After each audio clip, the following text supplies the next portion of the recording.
Muy buenos días a todos, muchas gracias por asistir.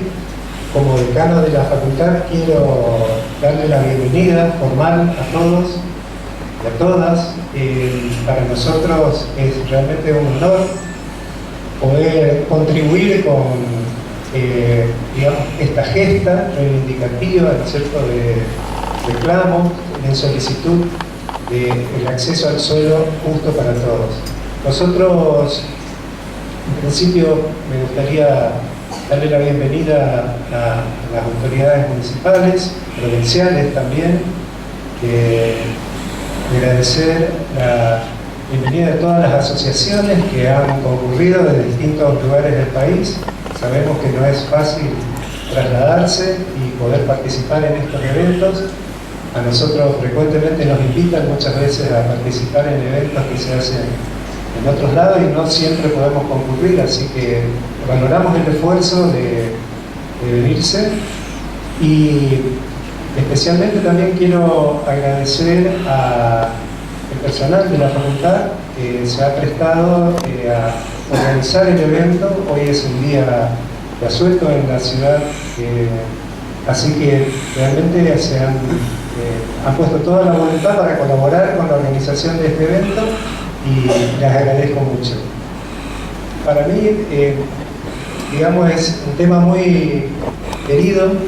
Ya voy a dejar un poco de hablar ahora como decano y de agradecerles la bienvenida, especialmente porque es un tema al cual, como investigador que soy, me he dedicado gran parte de mi vida y especialmente en mis inicios como investigador becario en el CONICET había sido con la temática del suelo urbano, así que luego progresivamente me fui concentrando en la problemática de la vivienda, ¿no es cierto?, en el desarrollo urbano, en los problemas territoriales, pero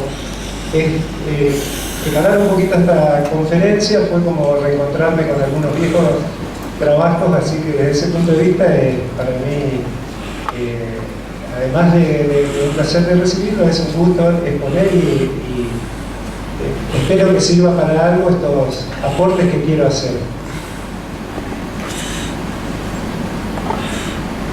Voy a plantear algunas ideas generales. Me parece importante, quizás es una exposición de tipo bastante básica, digamos, como para que quiere plantear algunas cuestiones conceptuales de fondo de cuál es en verdad el problema del suelo que tenemos nosotros hoy en día en Argentina y también en América Latina y por supuesto en nuestra realidad local en particular, ¿no es cierto? Por eso el nombre que le puse. Y comenzar con algunas ideas generales. Si se puede apagar esta luz, le agradecería porque así pueden ver un poquito mejor.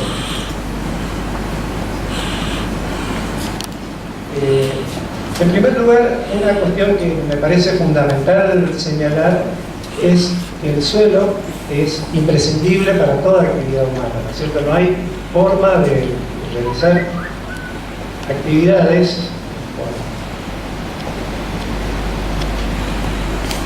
Discúlpenme, pero parece que esto está desconfigurado.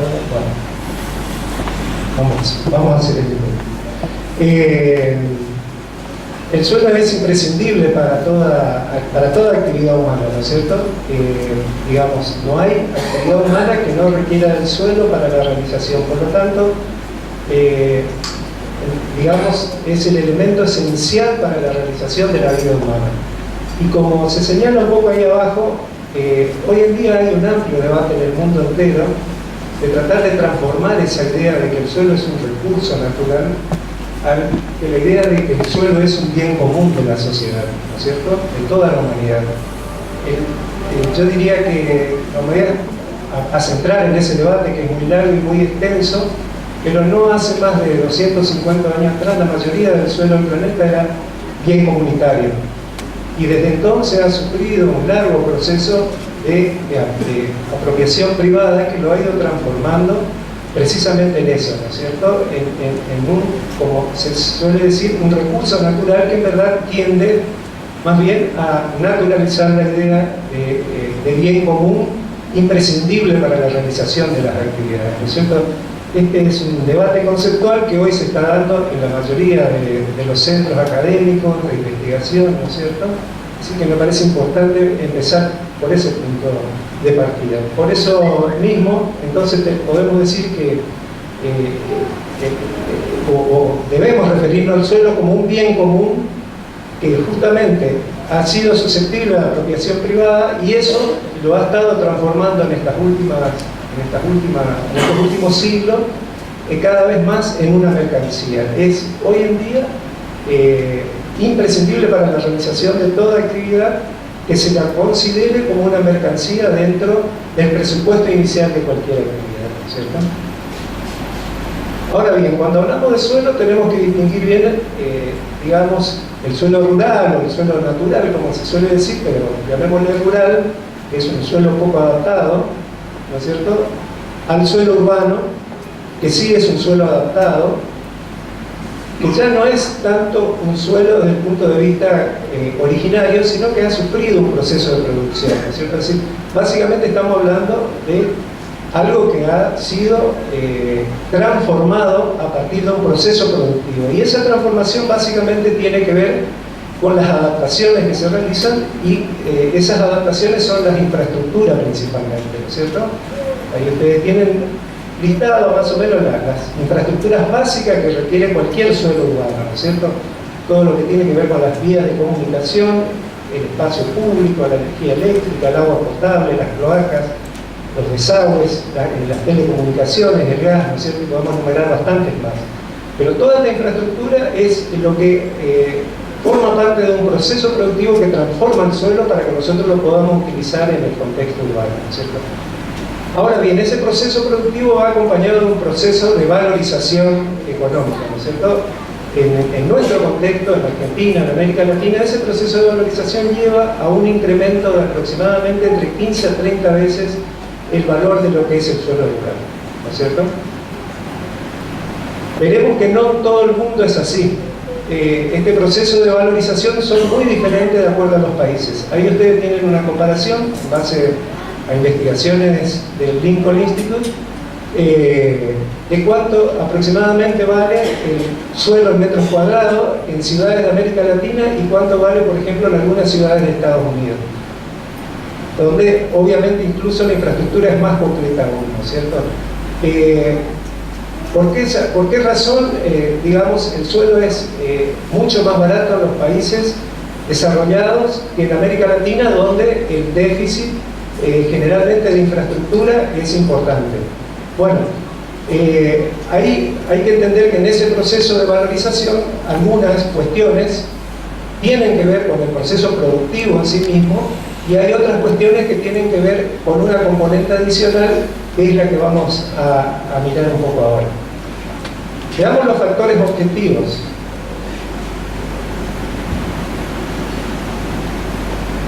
Perdón.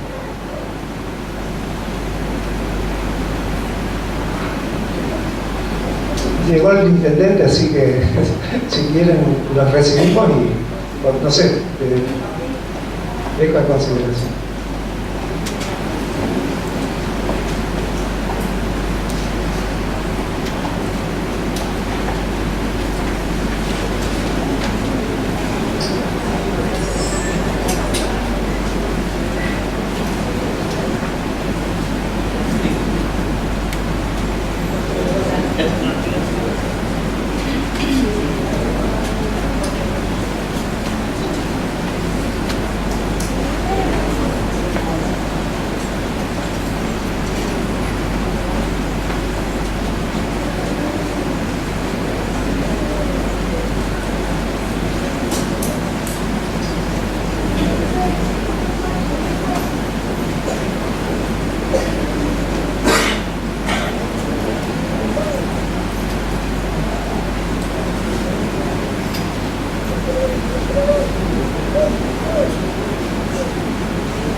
Muy buenos días, bueno, bienvenido señor Intendente, un gusto para nosotros que participe de este evento y que esté en nuestra casa de estudio, es un honor.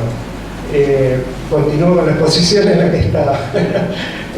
Bueno, como les decía, ustedes pueden ver claramente que los valores del metro cuadrado del suelo en ciudades típicas de América Latina son bastante más altos que en cualquier ciudad norteamericana, ¿no es cierto? ¿Por qué?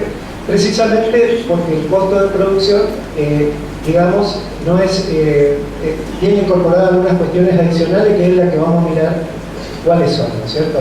¿Cuáles son los factores objetivos que inciden en el proceso de valorización del suelo urbano? Bueno, básicamente algunos que tienen que ver con la planificación, ¿no es cierto? Tales, por ejemplo, como la cuestión de la densidad. Cuanto menos denso sea una ciudad, mayor es el costo de producción, porque obviamente la infraestructura de adaptación equivale al metro cuadrado de extensión de infraestructura, ¿no es cierto? Cuando la ciudad es más dispersa, como es la tendencia actual, ¿no es cierto?, que tanto se discute la ciudad difusa, y cuanto mayor dispersión se va generando con crecimientos anexos, lejanos de los centros, de las áreas centrales de la ciudad, también es mayor costo. Mayor dispersión es mayor costo, a menor densidad mayor costo. Y también sucede con algunas cuestiones tecnológicas, ¿no es cierto? Sistemas constructivos que se adopten para hacer las infraestructuras. Hay tecnologías más baratas y tecnologías más baratas. Estos son, digamos, factores objetivos que inciden. Ahora bien, hay otros factores que en América Latina llevan a que el suelo valga lo que vale, ¿no es cierto? Y fundamentalmente es todo aquello que se relaciona con la componente de la especulación del suelo, ¿no es cierto? ¿Por qué motivo? Bueno, principalmente porque el suelo, tal como está estructurado en nuestro sistema de desarrollo urbano, es susceptible de volverse un obstáculo al proceso productivo, ¿no es cierto? ¿Por qué? Porque lo han transformado en una mercancía muy particular. En principio, como les dije, el hecho de ser prácticamente inalienable como propiedad privada impide muchas veces que se produzcan sistemas regulatorios como para que el suelo esté al servicio del desarrollo urbano, ¿no es cierto? Entonces, como mercancía, a la vez ser de reproducción muy limitada, es decir, no es como el pan, no es como cualquier otra mercancía que podemos producirla de manera interminable y tener la posibilidad de estar concentrado muchas veces en muy pocas manos, hasta incluso monopolizado, o que lleva posibilidades de cartelización, de acuerdos entre propietarios para sostener esta cuestión de obstáculo a la producción, finalmente produce el hecho indeseado de la especulación, ¿no es cierto? Estas dos cuestiones, la cuestión de ser imprescindible y de ser un obstáculo como bien necesario, lleva primero a una cuestión muy especial, que es que puede anticipar el proceso de valorización. ¿Qué significa esto? Ese proceso de valorización del suelo, que se convierte en más caro cuando es urbano, puede ser cobrado de antemano, y es lo que eventualmente hacen los inmobiliarios, ¿no es cierto? Cualquier suelo que va a ser urbanizado, ya lo venden como urbanizado, anticipando el costo de la infraestructura que se va a incorporar, ¿no es cierto? Entonces, en primer lugar, como bien dice ahí, permite venderse como suelo urbano al que todavía no es suelo urbano. Esto también tiene una implicancia posterior, que es la de apropiarse de la posible plusvalía que se va a desarrollar en ese suelo. Si en ese suelo, por ejemplo, se va a desarrollar una actividad comercial, o hasta incluso aquellos que quieren, por ejemplo, vivir en un barrio exclusivo, privilegiado, que sabemos que el propietario también puede anticipar la plusvalía que va a generar esa actividad y reivindicarla a su nombre y cobrarla de antemano. Todo esto va encareciendo el proceso de producción de plusvalía, porque finalmente después hay que hacer la infraestructura. Todavía ya se pagó en el precio y todavía no se la hizo. Y después la hace generalmente el Estado, porque le presionan al Estado para que realice la plusvalía, para que realice la infraestructura, por lo tanto están externalizando el costo real de la infraestructura, y ya por segunda vez se está pagando el costo de producción de la infraestructura. Todo esto va generando ese adicional del costo real de producción del suelo urbano, ¿no es cierto? ¿Cuáles son las consecuencias? Bueno, las consecuencias son las que todos sabemos y las que vemos día a día, ¿no es cierto? Primero, una enorme cantidad de terrenos intersticiales dentro de las áreas urbanas. Esto es suelo que está esperando que se valorice más y más para poder venderse sin infraestructura interna, ¿no es cierto? Esto hay numerosos estudios en Argentina, pero ahí se mencionan algunos, dicen la periferia urbana argentina, del 36% de las áreas periféricas, digamos, son suelo vacante que están a la espera de que tengan un poquito más de valor para ser vendidos, ¿cierto? Otra cuestión es las demandas. Bueno, estamos acá justamente con la asociación Procrear y todo este evento se hace a partir de la demanda que están generando ellos, ¿no es cierto? Amplios sectores que digamos que no disponen de los recursos, disponen de acceso a créditos para vivienda, disponen de recursos para construirse, pero no disponen el suficiente recurso para acceder a un suelo que está inflado en su valor real, ¿no es cierto? Otro problema característico de los sectores de menores recursos, las ocupaciones de tierra como única solución posible para poder acceder al suelo, ¿no es cierto? Y finalmente el crecimiento sin urbanización. Dadas las ocupaciones, luego viene la consolidación progresiva en áreas donde no hay infraestructura, ¿no es cierto? Entonces, esa es la ciudad que nosotros construimos a partir de un enorme obstáculo que se genera por la manera en que se produce el suelo urbano.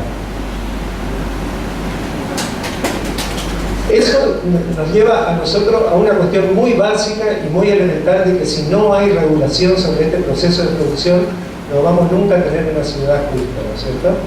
Entonces, veamos algunos principios básicos de regulación de la cuestión. La primera cuestión es que nosotros tenemos que incorporar a los propietarios del suelo al proceso productivo. En la medida que se mantenga al margen del proceso productivo, se transforma en ese obstáculo que impide que el círculo funcione, ¿no es cierto? Si el propietario está fuera de este círculo de producción, si están los desarrolladores, está el Estado, están los consumidores, el propietario va a siempre tener la potestad de cobrar esa plusvalía adicional que está cobrando actualmente, ¿no es cierto? Entonces, hay que lograr que el propietario de suelo se incluya necesariamente en el círculo virtuoso de producción, no que esté afuera de ese círculo de producción. Otro principio básico es que debemos distribuir equitativamente el costo de la valorización, ¿no es cierto? Como hemos visto, el Estado siempre termina llevando la infraestructura a los lugares donde, digamos, en general están los sectores que pueden pagar la infraestructura. Eso también es una medida altamente inequitativa, ¿no es cierto? Ahí hay una pirámide de cómo posiblemente, quiénes son finalmente digamos, los que podrían absorber los costos de producción de la infraestructura. Arriba en la pirámide tenemos el presupuesto público, que es la manera más habitual con la cual nosotros financiamos la infraestructura. Y hay otros mecanismos, van a ir viendo que, por ejemplo, todos los usuarios de la infraestructura es un grupo que puede ser beneficiado por un determinado proyecto de infraestructura, después están los usuarios directos de la infraestructura y finalmente los propietarios. Cuando nosotros más cargamos, obviamente sobre los propietarios de tierra, el costo de la infraestructura, estamos siendo más equitativos en la generación de la ciudad, ¿no es cierto? Y cuando vamos trasladando el costo al Estado, el costo general al Estado, nosotros estamos siendo más injustos, estamos socializando inequitativamente la producción de plusvalía, de infraestructura, en un sector que es el que está siendo beneficiado, ¿no es cierto? Por lo tanto, como dice la FIPMINA, nosotros tenemos que usar el presupuesto público exclusivamente o principalmente para beneficiar con infraestructura a los sectores que no pueden pagar, a los sectores de menores ingresos. Y a los que pueden pagar y tienen ingresos, son los sectores que tienen que poder absorber de manera directa el costo de la infraestructura. De esa manera, nosotros estaríamos generando una inversión redistributiva, ¿no es cierto? Otros principios ya son más de tipo de planeamiento y de urbanísticos, ¿no es cierto? No tan económicos. Ahora me da miedo, el señor intendente me va a corregir varias cosas económicas seguramente, estoy hablando como urbanista. Digamos, por ejemplo, el control de la dispersión, ¿no es cierto? Es decir, esto de generar barrios lejos para que se extienda la infraestructura innecesariamente, que cuesta mucho. Entonces, controlar esta dispersión especulativa solamente se puede hacer a través de determinados instrumentos. Ahí yo cito como ejemplo la política de suelo de España. España usa mucho, digamos, los proyectos urbanos integrales. Ahora voy a explicar un poquito cómo es el mecanismo, ¿no es cierto? Pero es el Estado el que conduce el crecimiento y el que controla la dispersión. No permite que la ciudad se extienda más allá de donde la política decide, ¿no es cierto?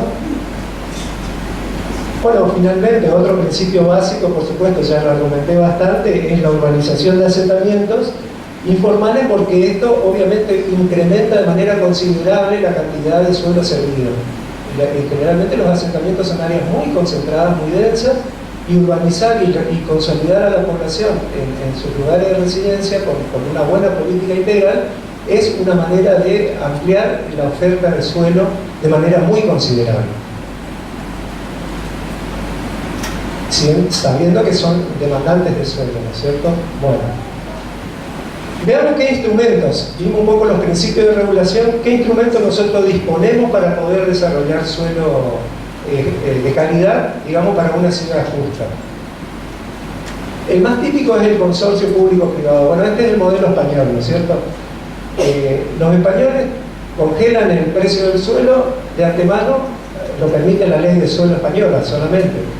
El precio queda congelado del suelo rural, el Estado hace la infraestructura y luego el privado construye la vivienda nuevamente en el suelo en el cual el Estado hizo la infraestructura, ¿no es cierto? Entonces, digamos, este mecanismo lo que hace es, por un lado, brinda alternativa al desarrollo urbano y por otro lado prohíbe la especulación, porque el Estado anticipa el proceso de valorización y produce el suelo prácticamente al costo de un suelo rural, ¿no es cierto?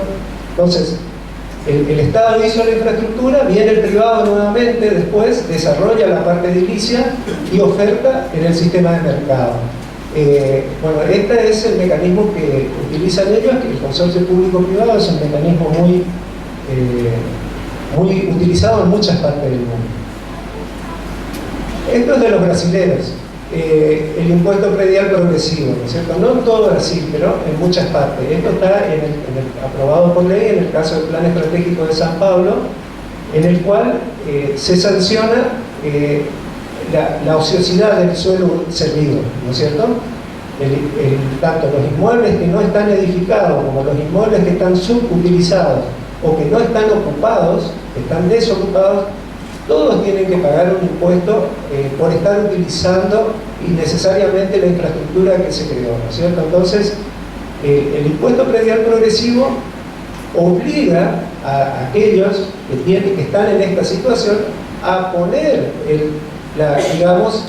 su inmueble al servicio del desarrollo urbano, ya sea edificándolo como corresponde, ya sea utilizándolo, haciéndolo ocupar, ¿no es cierto? Este es básicamente un incentivo para la ocupación de inmueble no construido o subutilizado.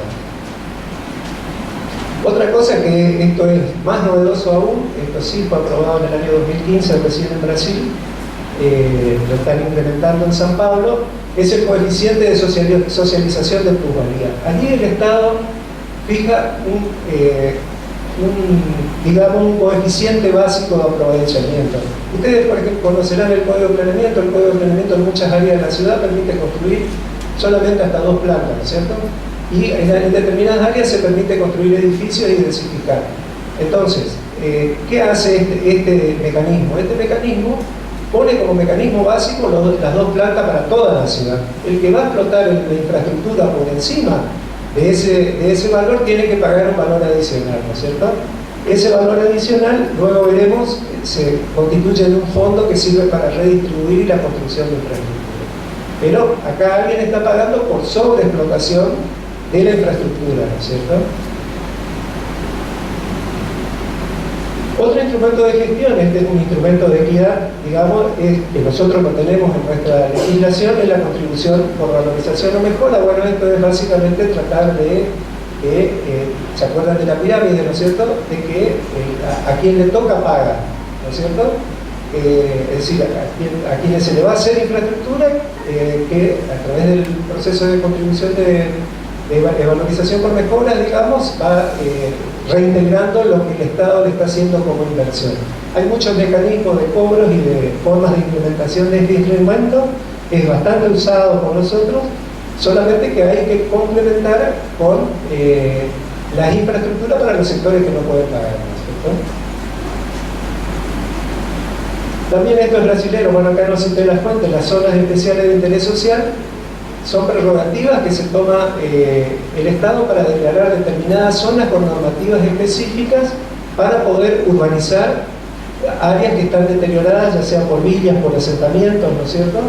Pero esto permite consorciar también, si el suelo estuviera en mano privada, por ejemplo, el suelo ocupado, ¿no es cierto?, para poder implementar determinadas prerrogativas normativas que el código no permite, como ser ancho de calles, densidades y ese tipo de cosas, como para hacer una urbanización de carácter especial fuera de la norma, con el fin de generar una ciudad adecuada, ¿no es cierto? Otro instrumento, este es más de estímulo, básicamente, son los incentivos económicos o premios que se le puede dar a alguien que tiene suelo vacante para que urbanice el suelo, ¿no es cierto? Esto es básicamente cómo se lo premia. Bueno, ahí se habla de liberación de algunas normas urbanísticas, exhibición de pago de cargas impositivas por un determinado plazo, condonación de deudas, etc. Pero son instrumentos a través de los cuales se le obliga a suelos que están dentro de la trama urbana y que tienen red cercana a la infraestructura a que realice la urbanización.